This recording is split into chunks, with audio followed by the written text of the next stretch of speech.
Alongside Ben Felder, I'm really Dave Morris here at the Oklahoma Capitol.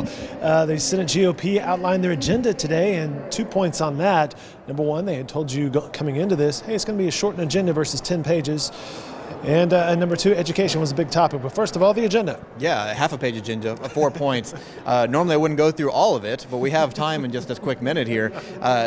Senate President Pro Tem Greg Treat has said that he wanted kind of a laser focus on just a few issues. In fact, I was talking to some other senators after their press conference this morning who said, he told us 4 or 5 points. We were working on it. We gave him several. He said, no, I'm serious, 4 or 5 points. They whittled it down and they got to this point. You're right. Education is a big one, particularly the goal to move schools off of 4-day school weeks back to 5-day school weeks. In reality, the vast majority of schools, the vast majority of Oklahoma students attend a 5-day school week school. But there are anywhere between 90 to 100 over the last few years that have gone to a 4-day school week.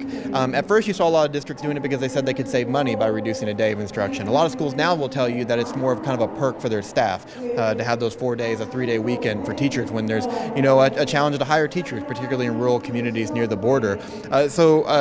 Senator Treat said that a focus this year was going to be to move schools back to 5-day school weeks. He didn't provide specific details on how they plan to do that, except to say that there would be some exceptions granted, but it was going to take a school district proving that there is no harm on the student's academic achievement and proving that it actually does save money. And so the big question is going to be for those schools that aren't doing it as a cost savings, that are doing it as a recruitment tool, what kind of legislation is the Senate going to draft or the legislature possibly going to approve that speaks to that? But yeah, Senator Treat said he wants to move away from that 4-day school week, and for no other reason than it's at the deterrent when trying to attract new business to the state.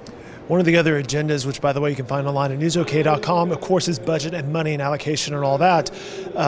But perhaps there's only 4 bullet points because the budget is in better shape than in previous years. Yeah, and so, the last few years we've seen budget holes. This year we're expecting a surplus or at least to be in the black. Certification estimates in recent months have put it a little more than $600 million.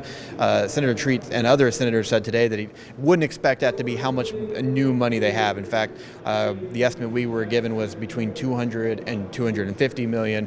Part of that is because, the oil price is kind of fluctuating. Also, it's because there's already other obligations that new money is going to have to go to. So if you look at $200 to $250 million in new revenue, that money can go really quick, especially when you look at the Department of Education's asking for $450 million in of itself. You add up all the other requests that agencies are making, it's a few billion in new asks. So it's going to be challenging for the legislature this year to try to determine winners and losers, especially when you can only pick a few winners. But they did say that they wanted to make sure that their commitment to teachers with their pay raise was that they kept that promise.